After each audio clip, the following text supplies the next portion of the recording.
A medieval city goes silent overnight. No alarms, no warnings, just thousands of people dying from something no one can see. Across human history, disease has shaped civilization more than wars, empires, or kings. From ancient dusty villages to modern neon-lit megacities, outbreaks have appeared suddenly, spread invisibly, and rewritten history in a matter of months. We often look back at the Black Death as the ultimate catastrophe, a singular moment of horror. But it wasn't a beginning. It was merely a single brutal chapter in a much longer, darker story, because before these events become global plagues, they are something much smaller, something almost invisible to the naked eye. We are living in a world that is essentially a vast, interconnected laboratory for biological evolution, and we are the primary subjects. But here is where the story gets strange. A plague is not just a disease, it is a precise mechanical system. First, the who.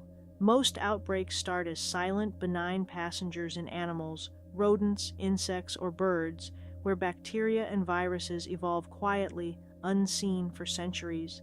Then, the how. The bridge is us.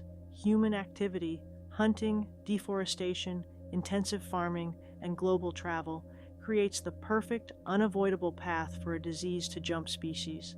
Scientists call this zoonotic spillover, but in reality, it is nature reclaiming its territory.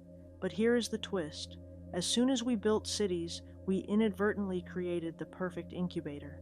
Think about the Silk Road. Trade routes didn't just carry silk, spices, and wealth, they carried invisible, fast-moving passengers. It wasn't about malice or intention, it was biology finally finding a high-speed highway. When the medieval world reached its peak of trade expansion, the conditions for a global disaster were perfect. It was a biological system finding its most efficient path through human infrastructure. But have you noticed the pattern? Whether it is the plague of Justinian, the Spanish flu, or a modern novel coronavirus, the blueprint is hauntingly consistent.